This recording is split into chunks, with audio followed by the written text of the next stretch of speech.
Extended na po yung kontrata nitong si Justin Arana at si Alex Stockton. Pumasok na yung management, nakailan na ang management na Converge para maayos yung sitwasyon dito sa mga players nila na hindi satisfied nga dito sa pagpapatakbo doon sa kanilang koponan.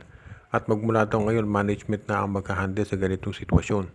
Ibig sabihin nito, kung hindi pumasok itong management ng Converge, baka nga tuluyan ng umalis itong si Alex Stockton at itong si Justin Arana. Ngayon daw ay secure na, may long-term contract na yung dalawang nabanggit na player. Ang problema na lang itong si Sonny Winston na talagang mukhang gustong i-trade ni Coach Aldin Ayo. Ngayon hindi pa natin alam kung anong offer ang may bibigay dito ng ibang teams, pero in demand siyempre ito si Winston dahil isa yung high scorer at isang mahusay na perimeter player. Ngayon alam natin baka itong Meralco isa doon sa mga teams na gusto kumuha dito kay Winston. Ipapalit dito kay Chris Newsome, pero hindi pa natin natitiyak kung iyan nga ay mangyayari. Dahil siyempre, marami tayong titignan ditong options na pwedeng gawin ng Converge. At of course, alam din natin na yung ibang players ng Converge, kinakausap na rin ang management para maayos kung ano mang gusot ng nandyan.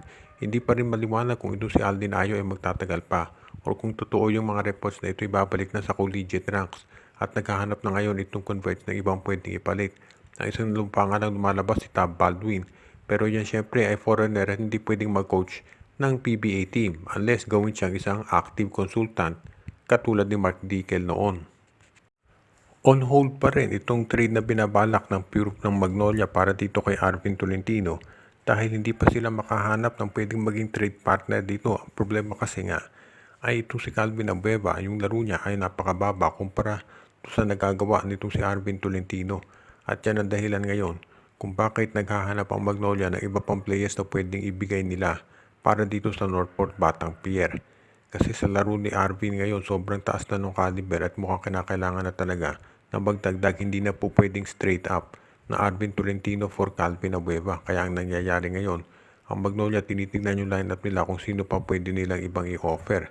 Sa ngayon, ang madalas na babanggit itong si Jackson Corpus, Russell Escoto, Jed Mendoza, si Abu Trater, David Morel, at marami pang iba. Pero depende rin niya kasi kung ano ang magiging offer at kung ano magiging stand ng PBA Trade Committee dito tungkol dito sa magiging offer kay Arvin Tolentino. Dahil sa ngayon, alam natin, ito si Arvin Tolentino, yan ang main man nitong Northport Batang Pier. So baka kinakailangan starter din ang ipamigay nitong Magnolia Chicken Templados para magkaroon sila ng oportunidad na makuha ang serbisyo nito. Kaya sa ngayon, hindi pa naglalaro Magnolia, pero syempre ang atensyon ng tao ay nakafocus dito sa posibleng pagkuha nila kay Arvin Tolentino mula sa Northport Batang Pier.